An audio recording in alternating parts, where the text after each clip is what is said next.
Hello everyone, Luke here, and well, it's time.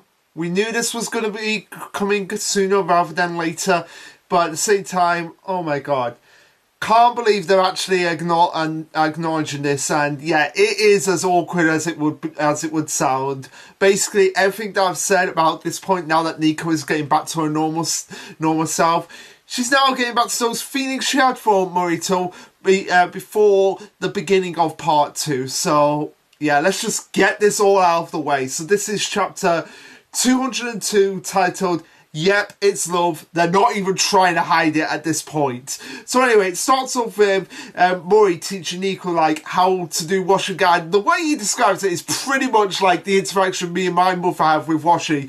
So it's like, after they dry, give them some good pats to knock any lit off, then separate and fold them. Underwear aren't dried out here. Shirts that are already on hangers can be taken off right into the closet, Nico. So you got all that? Is that great? Yeah, but at the same time, with me, when it's like me, it's like, no, I want to do things my way. I want to do the washing my way. So yeah, this is something that I'm like, that I could relate to, and like I said, in the sense that it's between me and my mother, like when we're constantly arguing about how to actually fold washing properly. But anyway, Mori asks Nico if she'll be able to do it for him, and she's just there like, yeah, sure, I can do that. Doesn't seem like much of a problem for me. Before he says, oh, I'm glad you're getting big enough to help out around the house, Nico.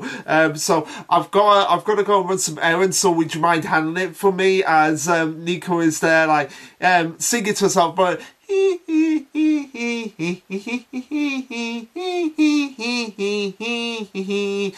does and she continues on by saying, oh, Mori does a lot to look after me right now, and it's the least I can do is help him out around the house now that I'm getting bigger and getting back to my normal size. But yeah, this is where the awkwardness starts. Where we have Nico after the shirt's been cleaned, starts sniffing Mori's shirt, but she's just like, no, these do sound like more like. Oh, I can't believe this is even something we're talking about here. But as she's looking at the shirt, she realizes, oh, it's a big and sturdy shirt. It's kind of like a protector. And okay, I do love this moment with Nico, because it's the kind of moment that that sometimes you know you want to do, but at the same time you're like, oh, is no one watching? I hope no one's watching. I hope no one's looking and seeing me right now, because I don't want to be embarrassed. So yeah, she's checking around everywhere to see if anyone can actually see her. But after that, she's just there like, oh yeah, this is obviously a boyfriend shirt. And she'll say to them, oh, boyfriend shirt. And literally, as soon as she's saying this, we have Khan coming in right now, and Nico just freaking out like, nothing to see here. Yeah, there's nothing to see here, Khan. I wasn't even doing anything. Why did you have to come in at just this right moment? At just this moment? And Khan is like, yeah, it's just like, I just went to the store, went to pick up some things, just bought some lemons. Like, I didn't see anything, Nico. I didn't see you acting weird or anything. And Nico's just like, oh, whatever, never mind, it's okay. Before the card tries to like make the situation less awkward, but at the same time he makes it even more awkward by being like, did you know that lemons have one whole lemon worth of vitamins? And Nico's, yeah, I get it, I get the situation. You saw me, I'm embarrassed, you're embarrassed. Can we just get out of this situation? So after everything is said and done, after Mori goes to sleep, and everyone's just like, oh, he's a typical grandpa, going to bed early, getting up early, which makes sense because these guys, I imagine these guys could not survive without Mori at this point. Like, he's become so integral in their lives and in their day-to-day lives. Like, if he disappeared one whole second, if this was reversed, if this was Mori turning into a kid rather than Nico, yeah, I doubt anybody would be like, or not know what to do at this point, would not know how to like properly look after themselves, probably cook, clean, and take care of this house. So now that everything is all said and done, they we have everyone in the house just literally sitting around a table and asking Nico, like, okay, we're going to do your romance counselling now, Nico. You're a middle schooler now. You're starting to get back to the age where you can realise, like, what your true feelings for Murray are. So, yeah. How about it, Nico? Are you in love with Murray? Like, they literally just blurt this out right now. And Nico is just there like, wait, what? No, wait, you guys already knew? Like, how would you know? Like, I wasn't giving any hints. Like, how would you guys even know? And, yeah, everyone is just there like, no, it was pretty obvious that you were in love with him. So the only one that didn't know, ironically, was you, Nico, the one that actually had the feelings for. But there is an actual explanation that we're going to get into as to why Nico didn't feel this way. But yeah, it was pretty obvious from the others that Nico still very much loves Maury, Khan explains like, oh, you've been in love with Morihito since long before you turned into a kid. Everyone's supporting you in that. They all want you and Mori to be together, but at the same time, it's still been a bit awkward since now he's seeing you more as his child, wanting to be the guardian to protect than anything. And Keigo tries to say is like, yeah, your feelings of all feelings you've always had are coming back, and that's all. So it's totally natural. Like, you've got the butterflies back, and now your feelings are starting to come back. Before Nico, as flashing back to times when she was her normal self, she says, it's not like anything special has happened. These feelings just keep getting stronger and stronger. I thought I was imagining it, but the other day I got this whole bunch of butterflies, and now it's like, oh wait, what? No, I really am feeling these feelings right now. Before they contemplate like, hey, do the butterflies all carry some small bits of her feelings? And Ban says, yeah, I've always wondered about that. What's up with your memories and your feelings? Do you get some back every time you get a butterfly? And Nico confirms that yes, she does do that. So things are starting to come back to her. Things are starting to make a lot more sense now. But it's not like in a flash or into her mind or anything. It's more like she can finally remember a hazy memory about what has happened that's just gone into the back. Like, it's more like a residual memory that's just been, I'm going to lock that to the back of my mind, and it's not going to come out for a really, really long time. And this is where Mario suggests like, okay, I see how this works. Each butterfly carries a fragment of your memories, right? So like we said, the butterflies were all drained. She turned into a kid because she didn't have the memories or the capacity to hold all that power anymore. But if say you recover a memory from when you were 10 years old, when you were still only 9, then you wouldn't be able to have any concept of that memory. Instead, it will just be shoved to the side until you actually became that age. So now that she's gone all these now that she's got all these butterflies back, and now she's grown up a little bit, like, all those feelings that she's had from Morihito are starting to come to the forefront as rain just pouring down into her body and soul at this point, because now she's reached that natural age where she can be developing these feelings that have been long since suppressed since the beginning of part 2. And this is where Nico confirms that Miryu's theory is actually true, and he says, oh, then that means that eventually recovering all your memories, you'll be able to do that.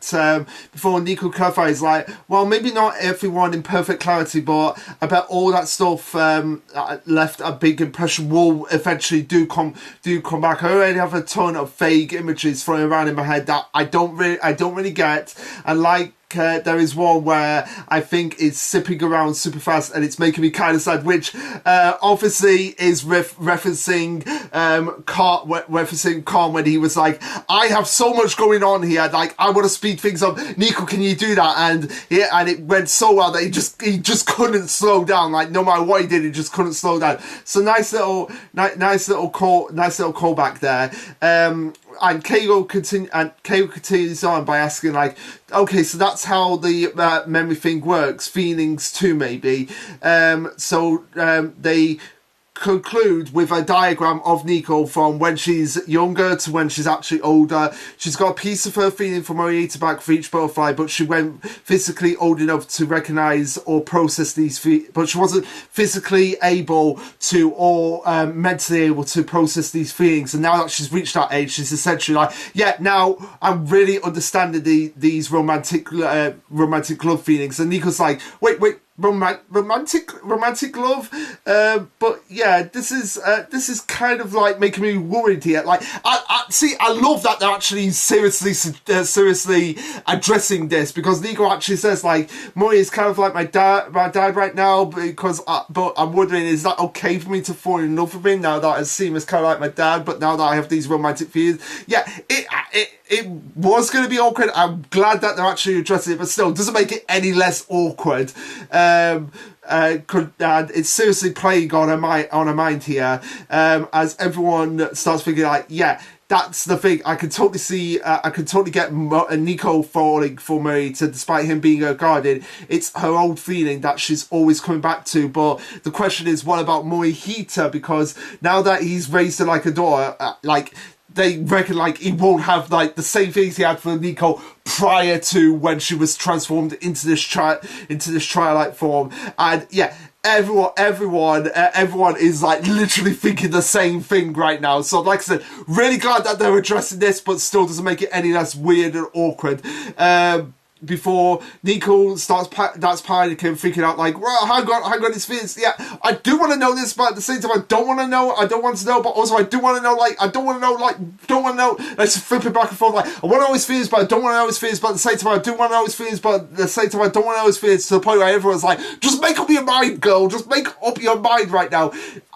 This is the perfect spell for it. This is the perfect spell. Feeder ground, which is like when a little ball plops up on Morihito's head, and it was like, okay, he now is able to get out his true feelings. And I really hope that at some point, if not in season 1, in season 2 of the anime, we do get to that point in the series where this feeder ground spell was used for the first time. So yeah, they're all on board with actually trying out this spell on Morihito, and Khan says like, okay, if it's love, the spell will display a flower. If it's friendship of some kind, the flower will turn into some kind of insect. Watch what pops up on his head, and it will give an act of like, okay, this is how Mori actually feels about Nico at this point.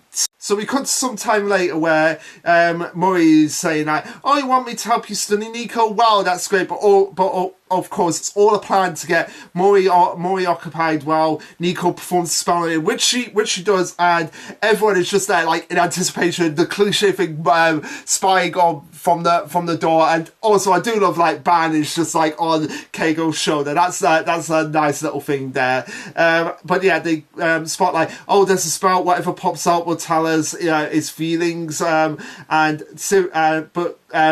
is just there like, oh, seriously, what is up with that spell? And yeah, Nico at this point like really can't see what is above his head, so she can't really tell like, is it a flower or isn't it an insect? And they continue on as they're anticipating like, okay, what is it going to be? Is it going to be a flower? Is it going to be an insect? Is it going to be something else? Like, really, what is it going to be? Really, what is it going to be? And a flower actually does pop up, and everyone's just like, wait, a flower? So wait, does Mori start feelings for him? Like, yeah, this is totally love. Like, Mori's still in love. So yeah, can we really say that? But yeah, what is going on here? What is going on? Like, is he in love with it, or is it just some kind of fluke to the point that Mori is like, okay, you guys, what is actually going on right there? Can you get lost? We're trying to study here. Before Khan says like, no, wait. There's something else on the flower, as we see a bird giving a worm to its trick, they're like, what the heck, it's totally caring for a little baby. It even protects it from threats. A bird must be the diagram for parental feelings. So now we've got another lore to this spell as well, which was very interesting to see, like how the spells can evolve and develop in the series. And this was certainly one of them. Like whenever Mori has parental feelings, now we know it's like a bird protecting its chick from predators and actually feeding it, like literally taking care of this chick as if it's their own. So yeah, that was kind of interesting that that was the metaphor for what we're seeing here. But yeah, Miria says, like, but there's still a flower there. The birds turned into a nest though. It's so focused on its duty, it doesn't realise what his feelings truly are. So yeah, that's kind of the thing that's going on here. Morihito is so fixated on, like, I've got to be the parental figure, I've got to be the guardian for Nico, that he's like, okay, all his feelings for Nico that he's had, he's basically suppressed them in the same way that Nico has. So really nice parallel going on there between Morihito and Nico. So as Nico is observing Mori, she obviously can't still see the top of his head, and at this point she's like, okay, I'll have to ask Khan what it was later on, or but yeah, I could just ask Mori directly, because at this point she might as well. I mean, she's got nothing to lose at this point, and it could lead Nico to feeling like, okay, yeah, maybe I should put my feelings on the back burner until I'm really back up to my regular age, or not. It could go either way. And judging by the ending of this chapter, it does seem like she's gonna do that. Like, she's gonna keep her feelings at bay until Murray is done with his duties of being her guardian. But yeah, she goes on and basically just asks Murray directly that if he's interested in romance, if he does have any inclination to be interested in romance. And Murray does one small part where he's just there, like with his eyebrows raised, probably thinking like, where the hell is this coming from? But at the same time, like, not giving any suspicion away to Nico. He basically just says, no, where did that come from? I don't have time to waste stuff on that. I have to look after you. So basically, it's not like he is not interested at all in romance. It just doesn't have the time for it, because of the fact that he's going to make sure that Nico gets, basically just gets back to her normal self at this point, because she's just that one step closer to getting back to her normal size that he's like dead set, dead focused, like, gotta protect her, gotta get all the spotlights back, gotta get them all back inside her, so gotta protect her. So his days are full enough, like, to the, as opposed to adding on a romance element at this point. So Nico protests, like, this is a big time in your life too. I don't want you to have to Nico just basically wants him to be his own person and not give up his life, especially for her. But at the same time, he kind of already has, because he's a familiar, and I don't think he can give up being a familiar that easily. I mean, they hardly ever explain, like, how that actually works. Like, I assume they can still break off contracts, but at the same time, most of the time, lifetime, it's good, being a familiar, it's going to be protected for life, even if you don't have a chance to have a life of your own, because but at the same time, some of the characters like Khan and Keiko, they do have lives of their own. So maybe Mori is just feeling like he has to put all that weight on himself, but also probably having guilt as well for what Nico did, because Nico basically sacrificed herself for him, and I get the feeling that he's probably not going to take advantage of her romantic feelings, because he still feels like survival's guilt for what actually happened at the end of part 1, where he basically got shot and basically died, and it took Nico using all her magic to essentially bring him back to life. So yeah, that's probably what is going through his mind. Right now. As he says, it's, how do I put this? To me, spending my time on you isn't a waste at all. I see what happened to you as a good thing. You're getting to essentially redo your child. And this is another thing as well, which I like, that Mori's anger about why he's being so protective of her, why he just doesn't feel the need to have a romance at this point.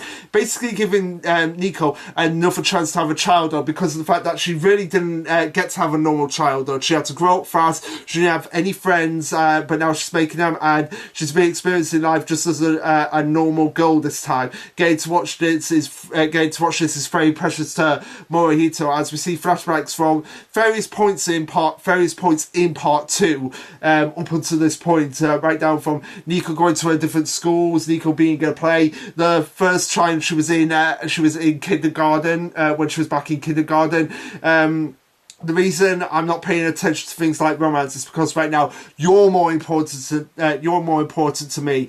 And Nico, you're the most important thing to me. Again, probably having survival skills about what happened to Nico at the end of part 1. He probably feels a lot of guilt for that. And so to round out the chapter, we have Khan wanting to give Nico his verdict on what happened, but Nico is like, oh no, you don't have to tell me, I'm not going to ask him, I've got a pretty good idea, and that's what it all is right now. So that's all that I have to satisfy me. I've conclude that I am important to him, and because of that he's not interested in romance with anyone.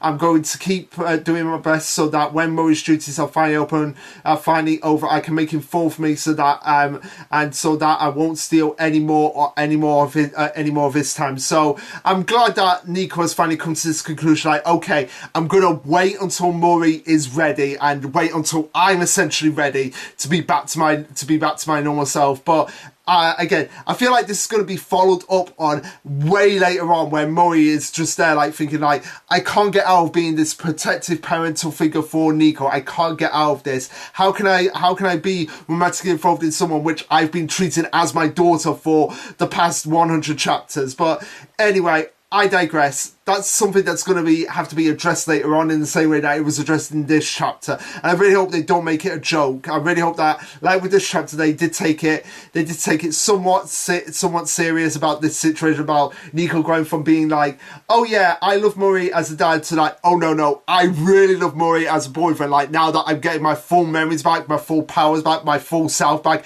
I really do understand the feelings I'm feeling for this guy. And of course, we end up the chapter where Murray is there like, oh, why did you leave my shirt lying on the floor?